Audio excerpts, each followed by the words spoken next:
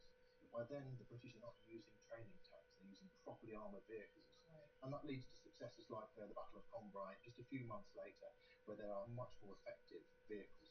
And what about this tale of cowardice then? I mean, where does this excavation leave us?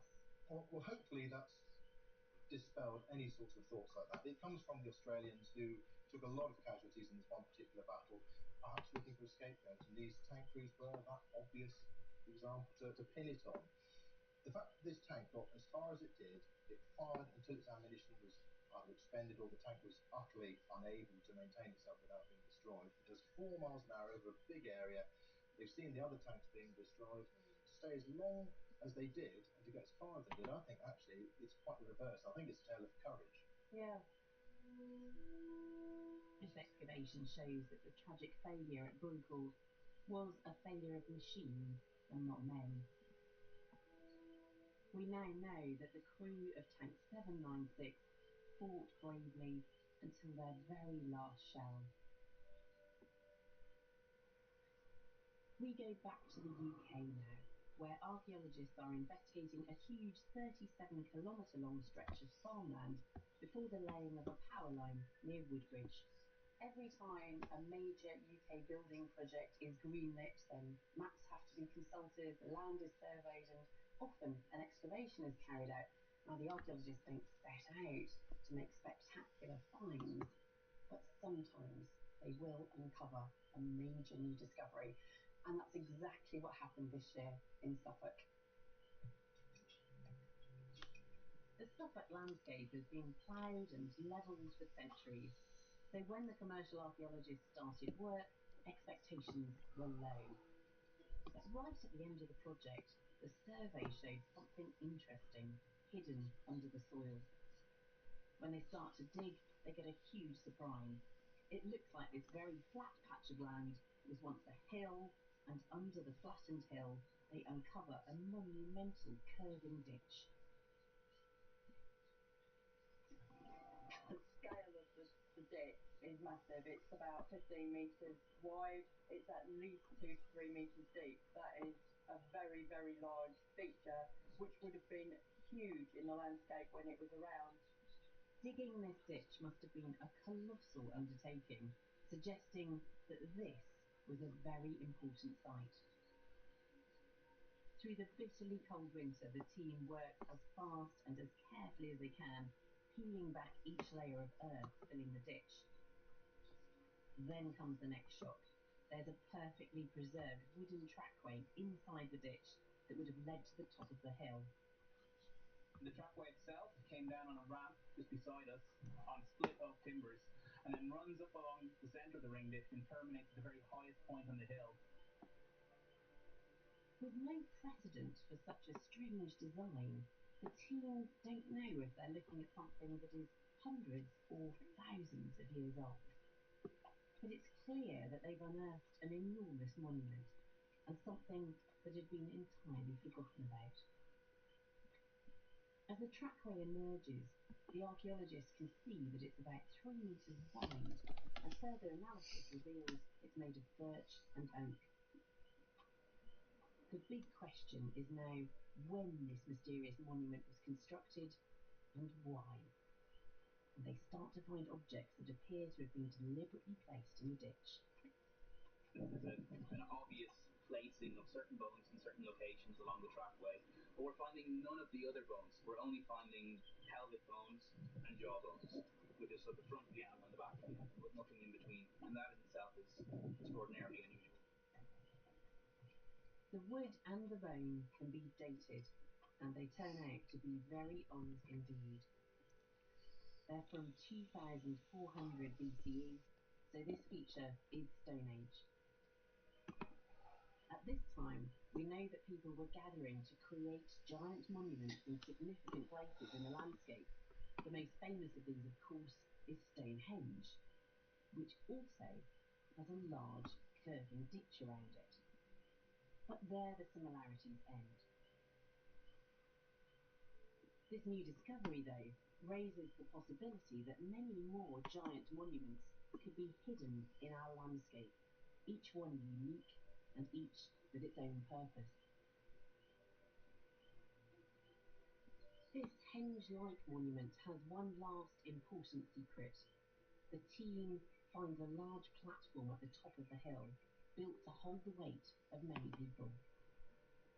So we're standing on the highest point on the hillside where the ring ditch occurs, And you can see behind us the remains of the supporting structure for the depositional platform. And not only that, there are natural springs on site that seem to have been redirected to fill the ditch with water. The wooden trackway and platform would have allowed people to walk over the water, and it seems that they were deliberately dropping objects like the animal bone into it. This is an extraordinary, unique and puzzling feat of ancient engineering. We think that it's part of the actual ceremonial purpose of the platform, is that people come to the top of it and they deposit material to run down along the hillside in the flowing water. It is difficult to think of a functional reason for building a structure like this, and the archaeologists believe it had a ritual purpose. That makes it an almost magical experience, and if you're coming in from the creek below, the water will be rushing down on either side like a large prehistoric water feature. The site director Vinny, this is the find of a lifetime. It has been a phenomenal site, once in a career site for me, and I think for everybody here, they've witnessed nothing of the likes of what we've excavated over the last 7 months. It's been a real roller coaster. I've asked the team into the lab to explain how this remarkable site is changing our knowledge of the ritual landscape of prehistoric Britain. That is an incredible site. And is it a henge? Can we describe it as that? I think it's certainly related to those sorts of things.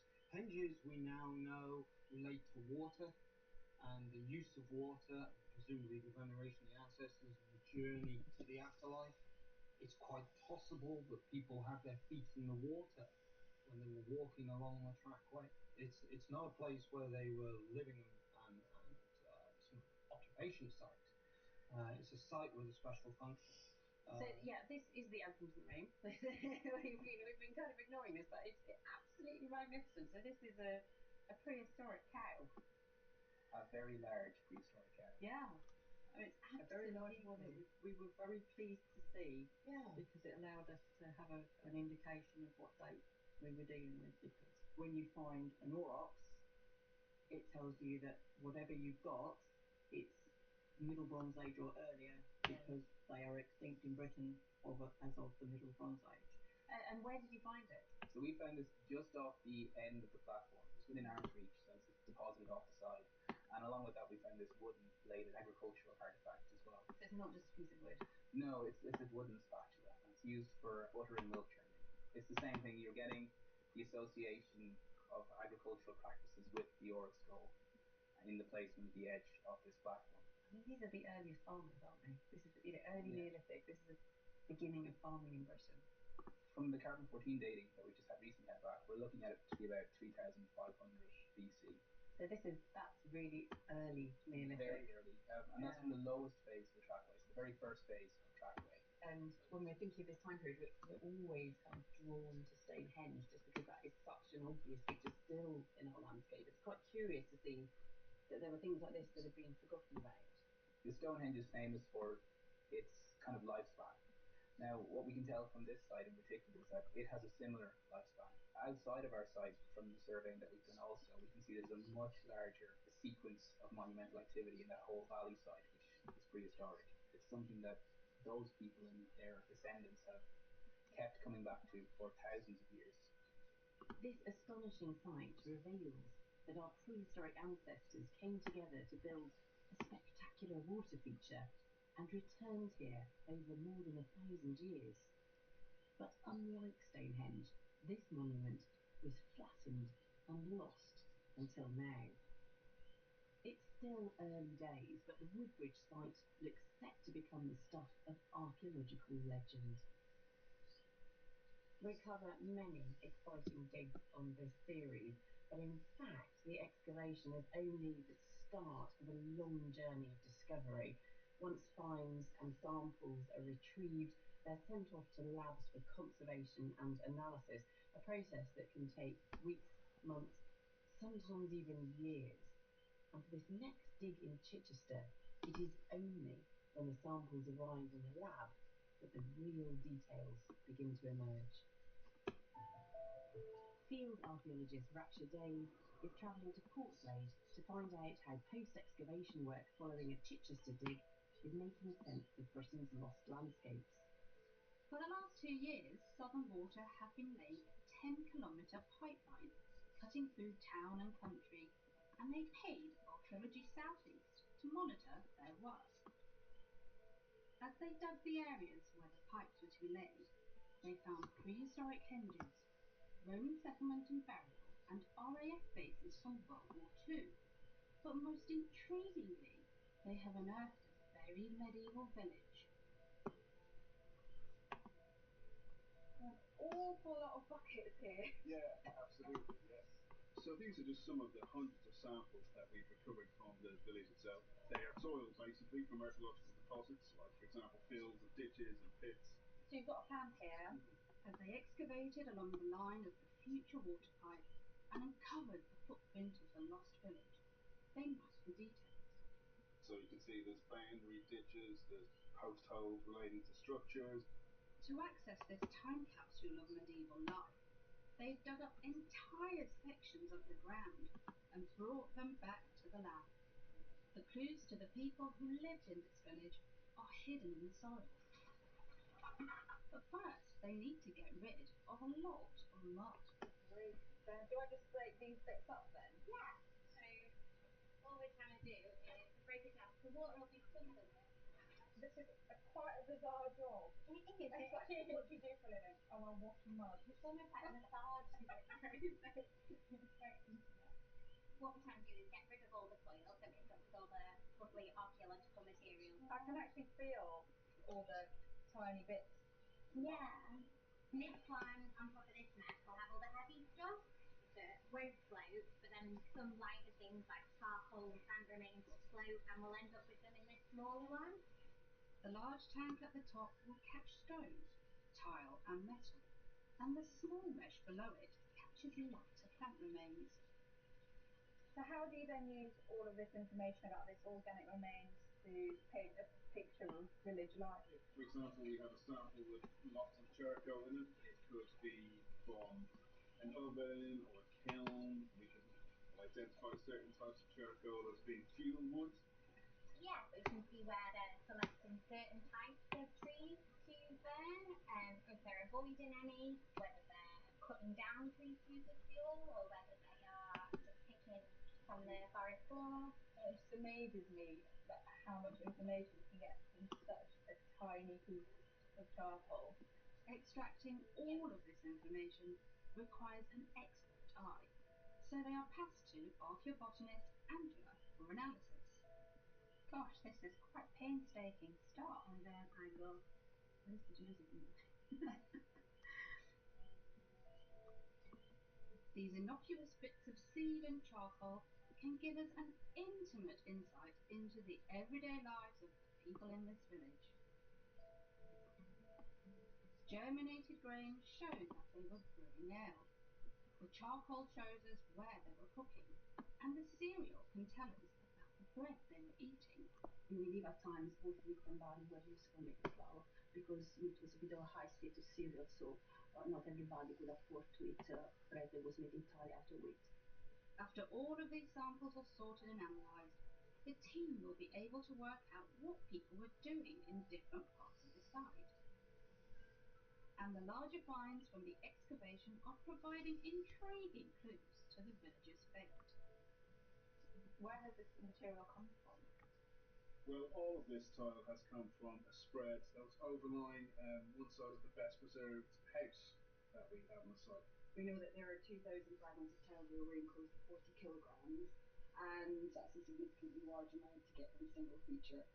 Tile was a valuable resource and often reused. Such a large quantity left untouched after the building's collapse suggests that the entire village was abandoned. So it's literally collapsed down, and all the tiles just spread onto the ground. Where it dropped to. The fabric of this particular tile is quite distinctive. You can see it's got quite large flint inclusions, and we can say that it's between 1150 and 1350 AD. This medieval date gives an important clue as to why this village disappeared. But that's a classic feature of the deserted medieval village in the mid-14th century, where you just get obviously massive depopulation. You're going through a cold phase that hits around that time, so called Little Ice Age. That has a knock-on effect with like the impact on food, on harvest. You've got the Black Death rolls in around that time. You've got the 100 Years' War as well, which would have been a drain on the population. When you combine them all together, it must have been pretty devastating. The date of this collapsed building shows that the perfect storm of climate change, disease, and political turmoil signalled the end for this particular village. It's early days, but it's likely these buckets of mud hold many more of the village's secrets for the archaeologists to uncover.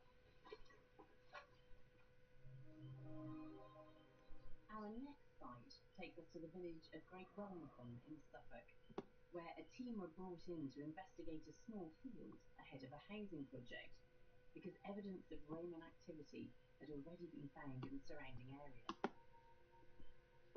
This dig is making us question Roman burial practice in Britain. When it comes to the Romans, a fort or a villa looks very similar whether it's in northern Africa or eastern Britain. So archaeologists often half know what they're going to find even before they start digging. But some sites defy all the expectations.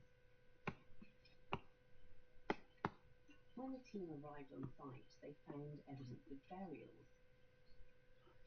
There's nothing unusual about this, but it meant the site had to be fully excavated. 5 weeks in, they make what seems to be a gruesome discovery. So I've got a child between about 4 and 8 years old, and he's what we call a deviant burial, which means it's been placed in an unusual way or buried in an unusual practice. You can see the head has been removed from where it should be and is in between the legs.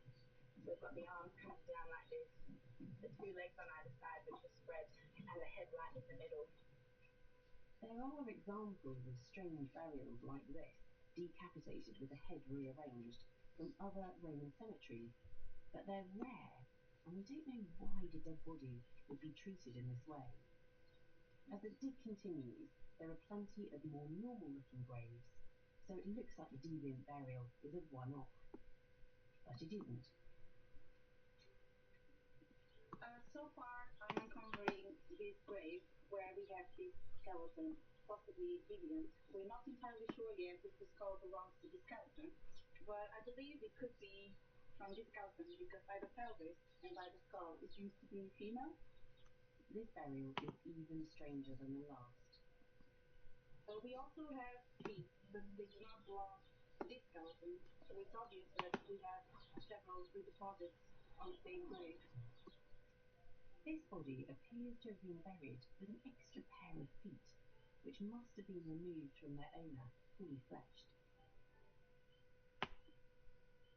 Over the next few days, more deviant burials emerge. We're lifting the top vertebrae from over here, so it's very likely that this skull does belong to this individual, and we've got clear evidence of decapitation having occurred on site. So we've got yet another deviant burial. We have another presumed decapitation where the head has been placed underneath the lower limb. And we have Bruna excavating our 17th decapitation burial. This is actually the 17th out of 32, which shows deviancy in the form of decapitation, with the head out of its correct anatomical position. Well over half of the people buried in this cemetery have been decapitated, and even more peculiarly, several have extra body parts with them. This is a large number of deviant burials for a single cemetery. So what does it mean? I've asked Rebecca Redfern from the Museum of London and lead archaeologist Kerry Bull into the lab to help solve this mystery. I suppose what's absolutely crucial to understand about this, we talk about decapitation, but what we need to try to understand is whether that is somebody being beheaded as the cause of their death, or whether actually they're already dead and you're removing the head of a dead body. I think in this case, with this from this particular woman, I think we're witnessing more of a funeral ritual rather than as an execution. I mean, the cemetery is very strange. Yeah, So. I mean, what we do seem to have all the decapitation burials, they have purposely moved the head from anatomical position, and they tend to have it in the lower limb area, so it seems to have been important to them to remove that head and put them somewhere else, whereas normally with some sort of execution burial, all you need to do is chop off the head and kill them. I mean, I think this is obviously part of the culture where if this is happening after death, this is just what you do with a dead body, and it's kind of assumed in the same way that, you know, what we do with dead bodies now is cremate them, grind them up and put them in a pot. And there's not necessarily thought going into that process every time. But where do you think it comes from? What